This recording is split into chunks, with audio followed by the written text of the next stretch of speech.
मैं नए वक्ता के रूप में निवेदन करता हूं।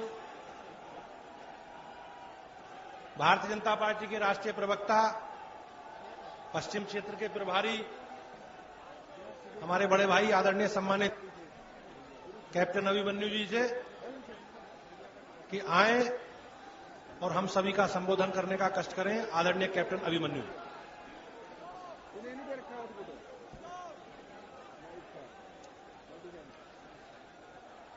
मेरठ की इस वीर पवित्र पावन भूमि पर आज लाखों की संख्या में किसानों और मजदूरों के इस समागम को संबोधन करने के लिए मंच पर उपस्थित भारतीय जनता पार्टी उत्तर प्रदेश के प्रभारी राष्ट्रीय महामंत्री माननीय अमित शाह जी, आदरणीय श्रीमान कल्याण सिंह जी, आदरणीय श्रीमान कलराज मिश्र जी, आदरणीय श्रीमान विनय कटियार जी, उत्तर प्रदेश के माननीय अध्यक्ष आदरणीय श्रीमान लक्ष्मीकांत वाजपेयी जी, आदरणीय चौधरी सत्यपाल मलिक जी, मंच पर उपस्थित भारतीय जनता पार्टी का शीर्ष नेतृत्व और आज सभा में आए हुए पश्चिम उत्तर प्रदेश के दूर दराज के गांव, गली, चौक चौपाल से ये किसानों और मजदूरों की सरदारी, उपस्थित मातृशक्ति नौजवान साथियों, आज मेरा बड़ा सौभाग्य है कि मेरठ की इस 1857 की क्रांति के शुरुआत करने वाली क्रांतिवीरों की इस भूमि पर आप सबको हरियाणा की धरती का पैगाम देने का मुझे अवसर प्राप्त हुआ है। 1857 की क्रांति की शुरुआत करने वाली इस भूमि को नमन करता हूं, प्रणाम करता हूं। 1857 की पहली गोली अगर मेरठ में चली थी तो उसका असर हरियाणा में भी हुआ था। मैं उस गांव से आता हूं जिस पूरे के पूरे गांव को 1857 की क्रांति में अंग्रेजों ने समाप्त करके पूरे गांव को शहीद का दर्जा मिला है। साथियों, मैं यमुना के पार से आया हूं। हमारी सांझी विरासत है, हमारी सांझी संस्कृति है। आपका और हमारा खून का और दूध का रिश्ता है, रोटी और बेटी का रिश्ता है। आप और हमने सबने मिलकर के राम और कृष्ण को अपना वंशज माना है। वेदों की, उपनिषदों की और गीता के दर्शन को अपने जीवन में साक्षात जिया है। साथियों, मैं हरियाणा की धरती से एक संदेश लेकर के पश्चिम उत्तर प्रदेश के इलाके में पिछले दिनों आप सबको बड़ी दुख और तकलीफ थी। मैं संदेश लेकर के आया हूं, बताना चाहता हूं कि अगर आप लोगों को कोई चोट लगती है तो आपका दर्द हम भी महसूस करते हैं। आप लोगों को कोई तकलीफ होती है तो हमारी आंखें भी न होती है। आप सुखी होते हैं तो हम मुस्कुराते हैं, लेकिन अगर आप दुख हैं तो हम भी कराहते हैं। साथियों, आपका खून बहता है तो खून हमारा भी खोलता है। आपकी लड़ाई होती है तो बाजू हमारी भी फड़कती है। साथियों, मेरठ की इस वीर भूमि पर आप सब साथियों को कि भले ही यमुना पार से हम आए हैं, लेकिन कहना चाहता हूं ये यमुना हमको बांटती नहीं है, ये यमुना हमको जोड़ती है। और जरूरत पड़ने पर हमारे पूर्वजों ने इतिहास के अंदर बार बार इस बात को दोहराया है कि जब जब जरूरत पड़ी है पश्चिम उत्तर प्रदेश के हमारे भाइयों को, पश्चिम उत्तर प्रदेश की हमारी खानों को, पश्चिम उत्तर प्रदेश के हमारे किसानों को, पश्चिम उत्तर प्रदेश के हमारे सरदारों को, इस यमुना को हमने अपने शरीर से पुल बनाया है और आपके साथ मिलकर के हमने सांझी लड़ाई लड़ी है। साथियों, आज पश्चिम उत्तर प्रदेश का पूरा उत्तर प्रदेश में जिस प्रकार से मुलायम सिंह जी की सरकार हो और उनके साथ मिलकर के कांग्रेस के लोग हो या बहुजन समाज पार्टी के लोग हो या राष्ट्रीय लोगों से जुड़े लोग हो, वो सारे के सारे आज किसान विरोधी राजनीति करने पर चले हैं।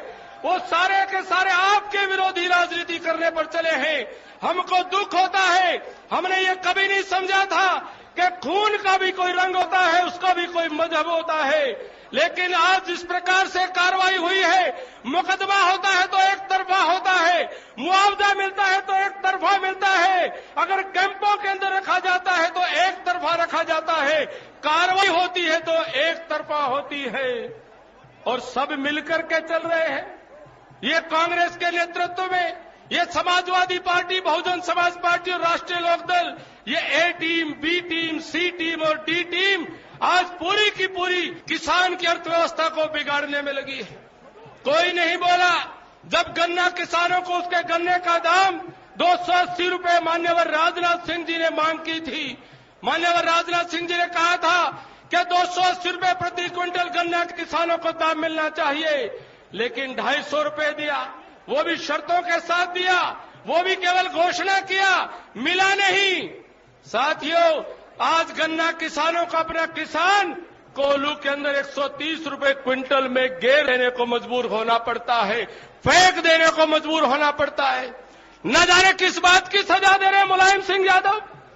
आज किसान की अर्थव्यवस्था को बर्बाद किया जा रहा है, जानबूझ करके किया जा रहा है, और मांस की अर्थव्यवस्था को बढ़ावा दिया जा रहा है। साथियों, ये किसान की, गांव की, मजदूर की अर्थव्यवस्था को बिगाड़ करके ये मांस के निर्यात की अर्थव्यवस्था के पीछे कोई साधारण योजना नहीं हो सकती, कोई बहुत गंभीर साजिश है, और आप और आज हम सब मिलकर के इसका विरोध करने के लिए यहां पर उपस्थित हुए। साथियों, पूरा देश आज नरेंद्र मोदी जी के नेतृत्व में भारतीय जनता पार्टी की सरकार बनाना चाहता है। पूरा देश कांग्रेस के कुशासन, महंगाई और भ्रष्टाचार से मुक्ति चाहता है, और वो देखना चाहता है कि पश्चिम उत्तर प्रदेश का दिल्ली के साथ सटा हुआ ये किसानों का इलाका, ये वीर जवानों का इलाका, जब जब जरूरत पड़ी है तो देश का नेतृत्व करने का इलाका, आजादी की लड़ाई में 1857 की क्रांति में पहली गोली चलाने वाला ये इलाका, ये नरेंद्र मोदी जी के हाथ मजबूत करता है कि नहीं करता है।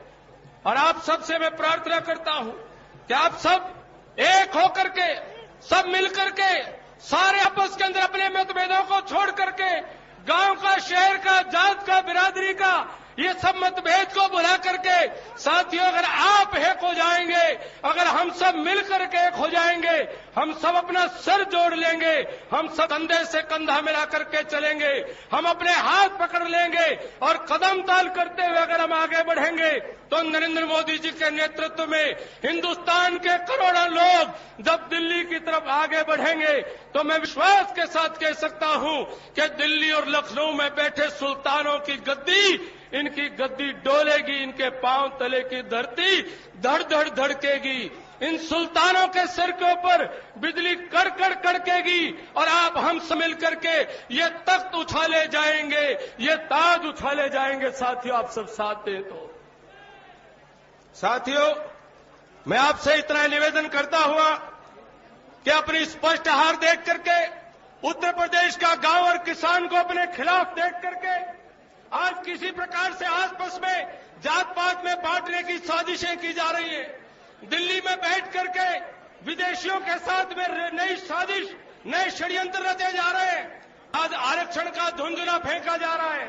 कोई आरक्षण की बात करता है, दिल्ली में योजना होती है कि दिल्ली से आरक्षण की घोषणा कर देंगे, तो लखनऊ में जाकर के तुम इसको रुकवा लेना, तुम्हारी भी सही और हमारी भी सदी। हमको इनकी सच्चाई को जानना है, और मैं इनको चुनौती देकर के कहना चाहता हूं कि अगर ईमानदारी से आपने आरक्षण देने की बात करनी है, तो श्रद्धेय अटल बिहारी वाजपेयी जी ने जिस प्रकार से किया था, उन्होंने जिस प्रकार से घोषणा की थी, जिस प्रकार से ईमानदारी से दिया था, कि आज तक कोई चुनौती नहीं दे पाया, आज तक उसमें कोई रुकावट नहीं डाल पाया। ये सच्चाई जानने की आवश्यकता है। साथियों, मेरा आप सभी से निवेदन है कि एक होकर के, मिलकर के, ये गन्ना किसानों की लड़ाई लड़ करके, ये देश के मजदूरों की लड़ाई लड़ करके आप भारतवर्ष को फिर से हम सोने की चिड़िया बना सके, भारत को फिर से विश्व गुरु बना सके।